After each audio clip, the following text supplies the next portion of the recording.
Welcome back to my channel. ఈ వీడియోలో APMC 2025కి web options ఎలా పెట్టాలో చూద్దాం.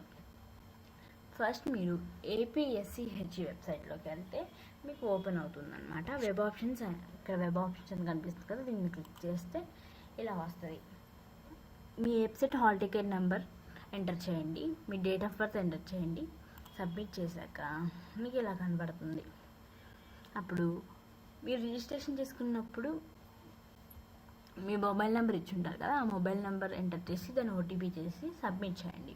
దాని తర్వాత ఏపీఎంసెట్ హాల్ టికెట్ నెంబర్ మీది వస్తుంది, మీ పేరు వస్తుంది. ఇక్కడ డిస్టిక్, ఏ డిస్టిక్ కావాలి, యూనివర్సిటీ, మీరు యూనివర్సిటీలో పెట్టాలా ప్రైవేట్ కాలేజెస్ పెట్టాలో అవన్నీ చూపిస్తుంది అనమాట. ఇప్పుడు డిస్టిక్ చూసుకుంటే మీకు ఏ డిస్టిక్ కావాలో చూసుకోండి. కృష్ణా అంటే కృష్ణా, లేకపోతే గుంటూరు, వెస్ట్ గోదావరి, ఈస్ట్ గోదావరి, విశాఖపట్నం, ఏ కావాలంటే ఆ డిస్ట్రిక్ట్స్లో మీకు కాలేజెస్ ఉంటే పెట్టాలి. తర్వాత మీకు ప్రైవేట్ కాలేజెస్ లేదా ప్రైవేట్ యూనివర్సిటీ కాలేజెస్ కావాలంటే దాన్ని క్లిక్ చేసుకోండి, అక్కడ మీకు చూపించిద్ది అనమాట. ఇప్పుడు మీరు ఇక్కడ దీంట్లోకి ఎలా యాడ్ చేయాలో చూద్దాం. ఇక్కడ బ్రాంచ్ కోడ్, ఇది కాలేజీ నేమ్, డిస్ట్రిక్ట్ అనమాట. ఇక్కడ ప్లస్ బటన్, మీకు ఏ కాలేజ్ యాడ్ చేద్దాం అనుకుంటున్నారో ఈ ప్లస్ బటన్ నొక్కండి. ప్లస్ బటన్ నొక్కితే ఇక్కడ ఈజీగా వచ్చేస్తుంది అనమాట. దాని తర్వాత మీరు మొత్తం మీ ఆప్షన్స్, మీ ర్యాంక్ని బట్టి ఆప్షన్స్ పెట్టుకున్నాక సేవ్ చేసేయాలి. సేవ్ చేశాక ఇలా కనపడుతుంది, సేవ్డ్ సక్సెస్ఫుల్లీ.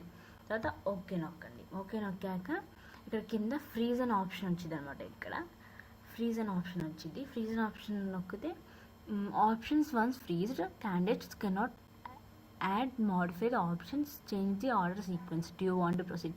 మీకు ప్రొసీడ్ కావాలంటే ఓకే చేయండి, మీరు మళ్ళీ మార్చుకుందామంటే క్యాన్సిల్కి వెళ్ళి బ్యాక్ వెళ్ళండి.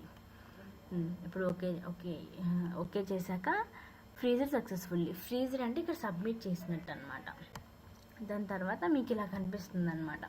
ఇలా హాల్ టికెట్ నెంబర్, మీ పేరు ఇలా మొత్తం కనిపించాక వెబ్ ఆప్షన్స్ అవుటెడ్ కౌంట్ అని మీకు ఇక్కడ 4 పెట్టారు కాబట్టి 4, మీకు ఎన్ని వస్తే మీరు ఒక 60, 70 పెడితే మీకు 70 అని వస్తుంది, మీరు ఎన్ని పెడితే అన్ని. తర్వాత దీన్ని ఏం చేస్తారు, ప్రింట్ చేయాలన్నమాట. ప్రింట్ చేస్తే ఇలా వస్తుంది.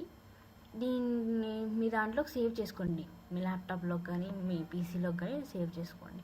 దాని తర్వాత మీకు ఇలా సేవ్ అవుతుంది అన్నమాట.